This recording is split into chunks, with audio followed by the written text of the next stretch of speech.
শিরক করো না, বেদাত করো না, আল্লাহ ছাড়া কারো কাছে মাথা নত করো না। যেটা আপনারা জানেন, ঈদে মিলাদুন্নবীর ইতিহাস, এটা মাওলানা আব্দুর রহিম সাহেব তার সুন্নত বেদাত গ্রন্থে উল্লেখ করেছেন। যখন ফাতিমিরা মিশরে শাসন করত, তখন তারা যখন দেখলো যে খ্রিস্টানরা ঈসা আলাইহিস সালামের জন্মদিনে তারা উৎসব করছে, বলছেন তাহলে আমাদেরও তো আরেকজন নবী আছেন, তিনিও তো পৃথিবীর জন্য মার্সি, রহমত, তাহলে সেটাকে কেন আমরা পালন করব না? এ হলো চিন্তা উৎপত্তি। এরপর হলো শুরু। এরপর একজন বাদশাহ একজন কবিকে 1000 দিনার দিলেন কিছু কবিতা লিখতে। কবিতা গাথা দিয়ে শুরু হলো ঈদে মিলাদুন্নবী অনুষ্ঠান। এটা হচ্ছে ইতিহাস। আনফরচুনেটলি মুসলিমরা সেই ইতিহাস ভুলে গেছে। তারা এটাকেই বিশাল এক দল ইবাদত হিসাবে গ্রহণ করেছে। এটা ঘটেছে হিজরি 4th দশকে, কেউ কেউ বলেছেন হিজরি 4th শতকে অথবা 6ষ্ঠ শতকে, অর্থাৎ রাসূল সাল্লাল্লাহু আলাইহি সাল্লামের মৃত্যুর প্রায় 400 বছর পরে এই ঘটনাটা ঘটেছে। বিদআতের সংজ্ঞাটা কি? দ্বীনের যে কোনো উপলক্ষ, যে কোনো আমল, যে কোনো বিষয় দ্বীনের যদি প্রচলন হয় রাসূল সাল্লাল্লাহু আলাইহি সাল্লাম এর ওহীর দরজা বন্ধ হয়ে যাওয়ার পরে এবং তার ইন্তেকালের পরে, সাহাবায়ে কেরামের জামানা চলে যাওয়ার পরে, তখন সেটা কি হবে? সেটাই তো বিদআত হবে। এই সহজ জিনিসগুলো আমরা বুঝছি না, আমরা যুক্তির দিকে যাচ্ছি। আমরা বলতে চাচ্ছি যে রাসূলুল্লাহ সাল্লাল্লাহু আলাইহি সাল্লাম তিনি হচ্ছেন সৃষ্টির সেরা মানুষ, শেষ নবী, সাইয়্যিদু ওয়ালাদ আদম। তো এই লোকের জন্মদিনটাকে কি আমরা পালন করব না? এগুলো হচ্ছে যুক্তির কথা, এগুলো হচ্ছে আবেগের কথা। ইসলামে আসলে জন্মদিন পালন এবং মৃত্যুদিন পালনের কোনো সিগনিফিকেন্স নাই, কোনো তাৎপর্য নাই এবং কোনো অনুমতিও নাই।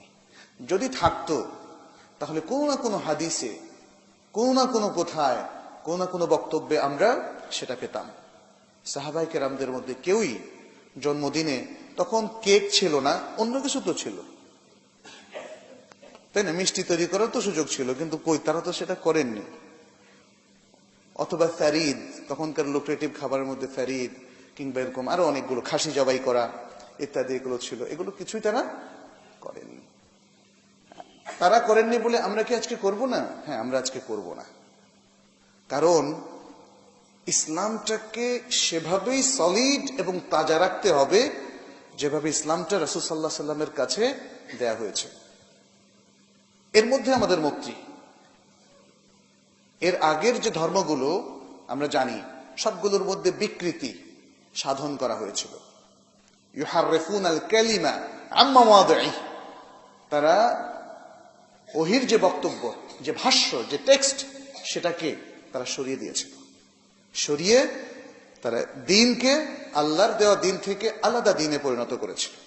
ফলে আল্লাহ সেটাকে রহিত করে দিয়েছেন। কিন্তু এই ইসলামকে তো আল্লাহ রহিত করবেন না, করবেন? ইসলাম হচ্ছে কিয়ামত পর্যন্ত মানুষের জন্য অবধারিত, মানার জন্য একটা সার্বিক জীবন বিধান। ফলে এটা আর রহিত হবে না। অতএব মুসলিমদেরকে সতর্ক থাকতে হবে যেন এই ইসলামটা কমপ্লিটলি সেই ইসলামই থাকে যে ইসলাম রাসূলুল্লাহ সাল্লাল্লাহু আলাইহি সাল্লামের উপর নাজিল হয়েছিল। প্রিয় ভাইরা, এটা খুব গুরুত্বপূর্ণ একটা দায়িত্ব। এটা আমানা আপনার আমার সবার উপরে, নারী পুরুষ সবার উপরে, মুসলিম উম্মাহ সবার উপরে। এটা একটা আমানা। আমরা দ্বীনের ব্যাপারে একটা কথা বলবো না দলিল ছাড়া। আমরা দ্বীনের ব্যাপারে একটা কাজ করব না দলিল ছাড়া। আমরা দ্বীনের ব্যাপারে কোনো চিন্তা চেতনা আকীদা পরিবর্তন করব না দলিল ছাড়া, আবার গ্রহণও করব না দলিল ছাড়া। এই শিক্ষাটা আজকে বড় প্রয়োজন। যে যেমন ইচ্ছা মনে করেন, এটা দ্বীন হতে পারে না। দ্বীন হচ্ছে মা ক্বাল আল্লাহ ও মা ক্বাল রাসূল সাল্লাল্লাহু আলাইহি ওয়াসাল্লাম। যা আল্লাহ বলেছেন, যা আল্লাহ রাসূল সাল্লাল্লাহু আলাইহি ওয়াসাল্লাম বলেছেন অথবা করেছেন, এর বাইরে দ্বীনের, ইসলামের আর কোনো অংশ নাই। ইন্নাদ দীনা ইনদাল্লাহিল ইসলাম বলে আল্লাহ এটাই বুঝিয়েছেন। আল্লাহর কাছে দ্বীন হচ্ছে ইসলাম, আর সেই ইসলাম যে ইসলাম কোরআন এবং সুন্নাহ বেসড, কোরআন এবং সুন্নাহ নির্ভর। কোরআন এবং সুন্নাহর বাইরে আর কোনো কিছু এই দিনের মধ্যে ইনক্লুড করার সুযোগ নাই। এর সাথে মনে রাখতে হবে দিনের সমস্ত বিধিবিধানগুলো দুই প্রকার। একটা হচ্ছে আত-তাওয়াবিত, আত-তাওয়াবিত, আর একটা হলো আল-মুতাগায়্যিরাত। আত-তাওয়াবিত হচ্ছে ফিক্সড, ফিক্সড দিনের ইবাদতগুলো ফিক্সড, দিনের ইমানের বিষয়গুলো ফিক্সড, গায়বী ইনফরমেশন গুলো ফিক্সড, জান্নাত জাহান্নাম সম্পর্কিত তথ্য, আল্লাহর কিতাব সম্পর্কিত তথ্য, আখিরাত সম্পর্কিত তথ্য, তাকদীর সম্পর্কিত তথ্য, নবী রাসূলদের সম্পর্কিত তথ্য, এগুলো ফিক্সড। এখানে আর কোনো হাত দেওয়া যাবে না, চেঞ্জ করা যাবে না কোনো কিছু, কোনো আকীদা। আল্লাহ তার সম্পর্কে যা বলেছেন আল কোরআনে অথবা মুহাম্মদ সাল্লাল্লাহু আলাইহি সাল্লাম আর সুন্নাহর মধ্যে আল্লাহ সম্পর্কে যে ধারণা দিয়েছেন এগুলো ফিক্সড। 5 ওয়াক্ত সালাত ফিক্সড, সিয়াম রমাদান মাসের সিয়াম ফিক্সড, বাইতুল্লাহর উমরাহ অথবা হজ ফিক্সড। কয়টা পদ্ধতিতে কিভাবে করব এগুলোর আরকান, ওয়াজিবাত, সুনান এসব কিছু ফিক্সড।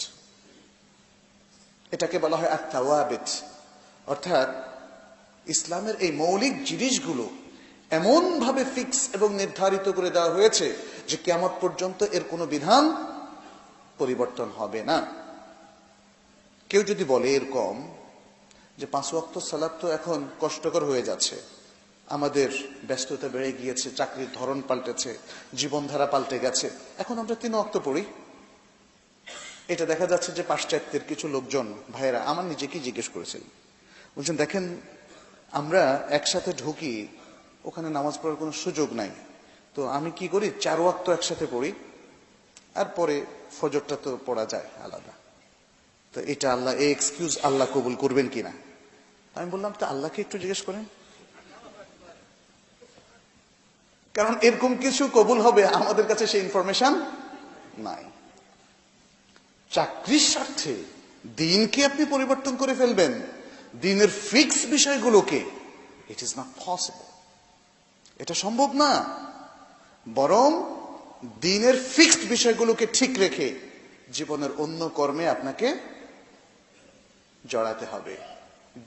দিনের সবকিছু ঠিক রেখে আপনি জীবনের কাজে, জীবনকে বাঁচানোর জন্য, জীবন সংসার, জগৎ সংসার চালানোর জন্য আপনি কাজ করবেন।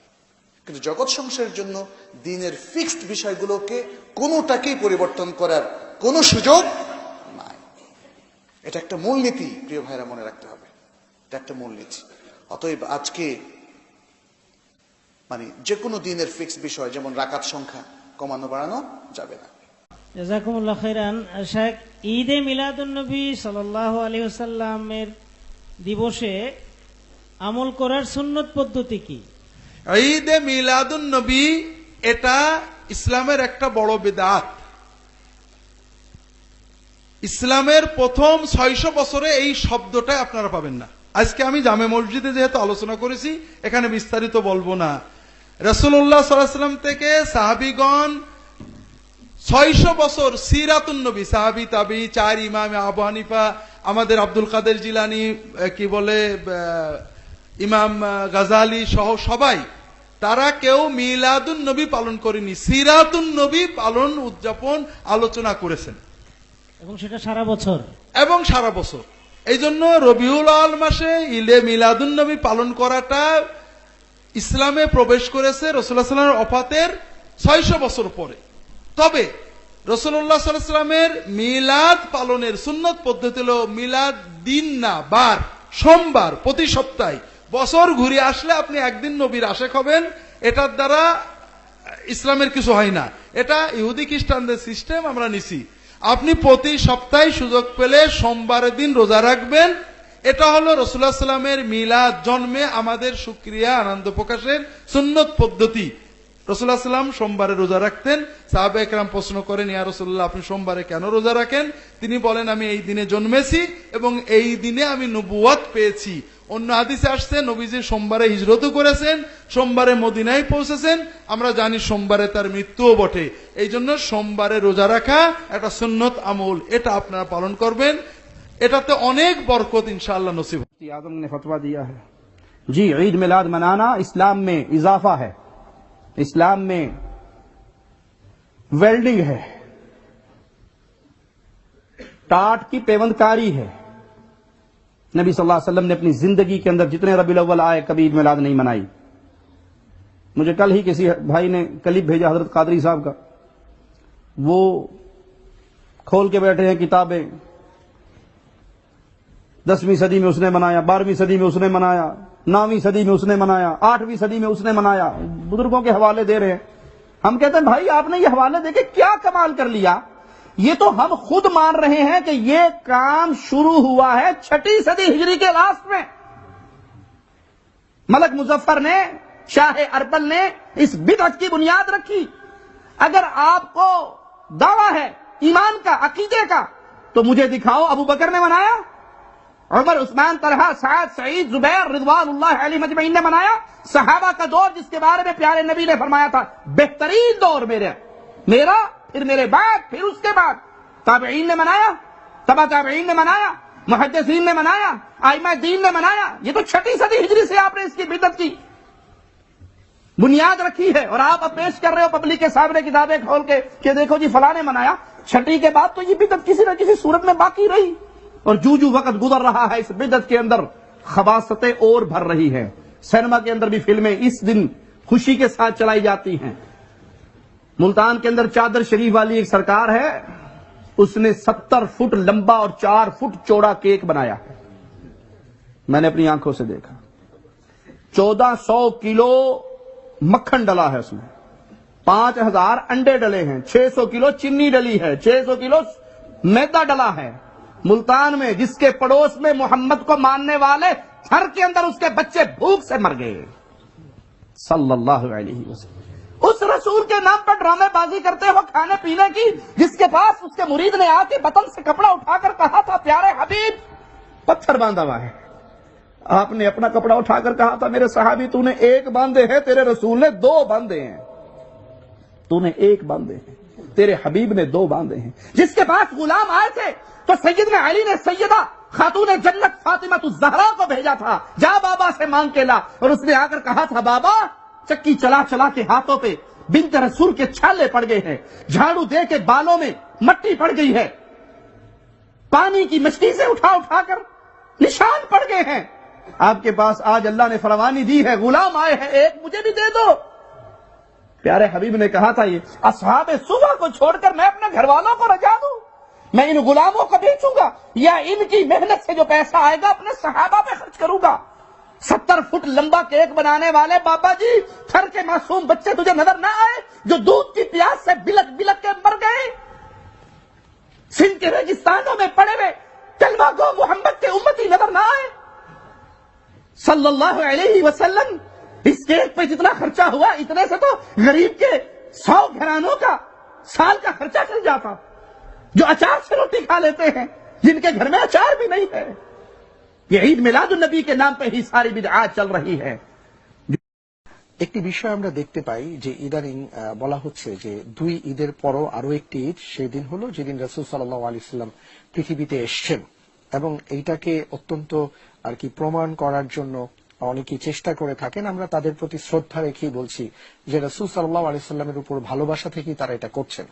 এখন প্রশ্ন হলো যে আমরা 2 ঈদ জানতাম, কিন্তু এখন বলা হচ্ছে 2 ঈদের সেরা ঈদ। রাসূল সাল্লাল্লাহু আলাইহি সাল্লামের যেদিন পৃথিবীতে আগমন সেই দিনটাকে ঈদ বলে উদযাপন করা হচ্ছে এবং বিভিন্নভাবে প্রমাণ করার চেষ্টা করা হচ্ছে। তো এই ব্যাপারে প্রথমে আমি মোহতারাম আপনার কাছে আসবো যে আসলে কোরআন এবং সুন্নাহ এই ব্যাপারে কোনো দলিল আছে কিনা যে রাসূল সাল্লাল্লাহু আলাইহি সাল্লাম যেদিন পৃথিবীতে এসেছেন সেই দিন কোনো ঈদ উদযাপন হয়েছিল? সেই দিনটি তো অনেক একটা ঐতিহাসিক দিন বা বরকতের দিন, এটা ভিন্ন কথা, এটা ইতিহাস।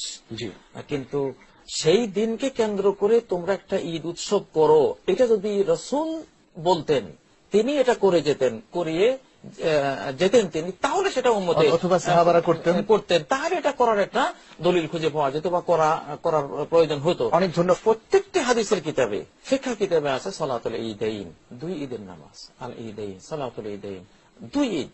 এবং নবীজি বলেছেন যে হাজান ইয়াওমান আবদালাকুমুল্লাহু বিহিমা ইয়াওমাইন খায়রাম মিনহুমা, যে 2টা দিন তোমরা জাহেলি যুগে উৎসব হিসেবে পালন করতে, ওই 2টা দিন রহিত করে দিয়ে বাকি 2টা দিন আল্লাহ তাআলা তোমাদেরকে দিয়েছেন, 2টা ঈদ দিয়েছেন, ইয়াউমুল ফিতরি ওয়াল আযহা। একটা হলো ঈদুল ফিতর, একটা হলো ঈদুল আযহা। ঈদের ঈদ কি 2টা হবে না 3টা হবে না 4টা হবে, এই সংখ্যা নির্ণয়ের অধিকার একমাত্র আল্লাহ রাসূলের, এটা কোনো মানুষের হতে পারে না। অতএব শরিয়ার আইনে আমাদের লতে আছে 2 ঈদ। এখন যদি কেউ 3য় ঈদ তিনি বলতে চান, তাহলে যেমন নামাজ 5 ওয়াক্ত আছে তিনি 6 ওয়াক্ত ফরজ করে দিলেন, তাহলে সেটা যেমন বিভ্রান্তি, গুমরাহি, বেদাত, জাহান্নামে যাওয়ার কারণ, এটাও বেদাত, গুমরাহি এবং জাহান্নামে যাওয়ার কারণ হবে। 2 ঈদকে পাল্টে দিয়ে যদি আমরা 3য় কোন ঈদ আবিষ্কার করতে যাই। এই ইস্যুটা কিন্তু খুব ইম্পর্টেন্ট একটা ইস্যু শরিয়ার। জি, এবং যদি এই ইস্যুতে যেভাবে আপনি বলেছেন কেউ সেভাবে দাবি করছেন যে এটা হচ্ছে 3য় ঈদ অথবা বরং সেরা ঈদ, জি, তাহলে এর পক্ষে আলাদা একটা বাব হওয়ার কথা। কারণ সেরা ঈদ বলার অর্থ হচ্ছে যে অধ্যায় হওয়ার কথা। আপনার হাদিসের কিতাবগুলোতে অধ্যায় হওয়ার কথা, ফিকার কিতাবগুলোতে বাবুল ইবাদাতের মধ্যে অধ্যায় হওয়ার কথা, কিন্তু কোথাও এটা পাওয়া যাবে না। বাবু ঈদে মিলাদুন নবী এই নামে কিছু পাওয়া যাবে না। ওই যে তিরমিজির যে বিষয়টা আছে, কেউ সেটাকে এর সাথে অ্যাড করতে চাচ্ছেন, কিন্তু সুবহানাল্লাহ, তিরমিজির যে হাদিসগুলো এসেছে সেটা রাসূল সাল্লাল্লাহু আলাইহি ওয়াসাল্লামের জন্ম কখন হয়েছিল তার ঐতিহাসিক একটা বিবরণ মাত্র। সেটা তো ঈদের প্রসঙ্গ কখনোই আসেনি, আনুষ্ঠানিকতার প্রসঙ্গ কখনোই আসেনি। কিন্তু আমরা কাউকে দেখতে পাচ্ছি তারা তিরমিজির সেই অধ্যায়ের 2-1টি হাদিসকে বিকৃত করছেন, কিন্তু এটা মহা অন্যায়। শরিয়াত কারো খেলার বিষয় হওয়া উচিত না। আমাদের প্রিয় দর্শকরা, সারা পৃথিবীর সমস্ত মুসলমানদের কাছে এই হাদিসের গ্রন্থগুলো ক্লিয়ার, তিনি নিজে বসে দেখতে পারেন। জি, বিদআত চিনার জন্য জনগণের জন্য একটা সুন্দর পদ্ধতি হলো, জি, এটা রাসূলুল্লাহ সাল্লাল্লাহু আলাইহি ওয়াসাল্লাম করেছেন। আমি খুব সহজ বুঝি না, অত পণ্ডিতি বুঝি না, বলো এটা আল্লাহ রাসূল করেছেন কিনা। উনি করেন না, আমি করব না। জি, অনেক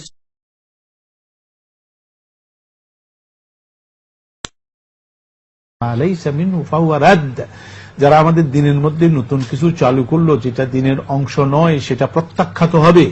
মান আমিলা আমালান লাইসা আলাইহি আমরুনা ফাহুয়া রাদ্দ, যে ব্যক্তি আমাদের এমন কোন আমল করলো যে আমলের উপরে আমার আমলের দ্বারা অথেন্টিকেট করা হয়নি, সমর্থন জানানো হয়নি, সেটা প্রত্যাখ্যাত হবে। অন্য হাদিসে এসেছে যে ফাহুয়া মারদুদুন আলাইহি, তার উপরে প্রত্যাখ্যাত হবে। এরপরে তার কুল্লু বিদআতিন দালালা ওয়া কুল্লু দালালাতিন ফিন্নার, প্রতিটি বিদআত হলো গোমরাহি, প্রত্যেকটা গোমরাহির পরিণতি হলো জাহান্নাম। এখন এই যে মিলাদটা, এটা তো ইবাদত হিসাবে করা হয়, তো ইবাদত হিসাবে করা হলে এটা তৌকিফ হতে হবে, শরীয়ত কর্তৃক সমর্থন থাকতে হবে। তো নবী সাল্লাল্লাহু আলাইহি ওয়াসাল্লাম নিজে পড়েননি, সাহাবায়ে কেরাম পড়েননি, খোলাফায়ে রাশিদুন পড়েননি, তাবেঈনরা পড়েননি, তাবেঈনরা পড়েননি, মুহাদ্দিসিনরা পড়েন। তো তারা যখন এগুলি করেন নাই, পরবর্তী পর্যায়ে এটা আবিষ্কার করা হয়েছে নতুন কিছু। এরকম আবিষ্কারের ফলে উল্টা নবী সাল্লাল্লাহু আলাইহি ওয়াসাল্লামের উপরে একটা অপবাদ এসে যায় যে যদি এটা শরীয়তের মধ্যে থেকেই থাকে তো নবী কেন করলেন না? কাজে নবী বাদ দিয়েছেন, গোপন করে দিয়েছেন। অথচ ওর চাইতে বড় জালিম আর কে? যে ব্যক্তি ওমান আযলামু মিম্মান কাতামা শাহাদাতা ইনদাহু মিনাল্লাহ, তার চাইতে বড় জালিম কে? যার কাছে আল্লাহর পক্ষ থেকে কোনো কথা জানা থাকে, কোনো হুকুম জানা থাকে, আর সেটা সে গোপন করে দেয়, তার চাইতে বড় জালিম আর কেউ নেই। তো নবী সাল্লাল্লাহু আলাইহি ওয়াসাল্লাম যেটা করেন নাই, তার মানে তিনি গোপন করেছেন। সাহাবায়ে কেরামকে বলেন নাই, তার মানে তিনি গোপন করেছেন। তাহলে তো তিনি জালিম হয়ে যাবেন, নাউযুবিল্লাহ মিন যালিক। অতএব নবী সাল্লাল্লাহু আলাইহি ওয়াসাল্লাম শরীয়তের যা কিছু সব তিনি ব্যাখ্যা করেছেন, নিজে করে দেখিয়ে দিয়েছেন। মিলাদ শরীফের কোন দলিল কোরআন ও সুন্নাহর দ্বারা সমর্থিত নয়। অতএব এটা বিদআত আর এটা পরিত্যাজ্য। আল্লাহু আ'লাম বিস-সাওয়াব।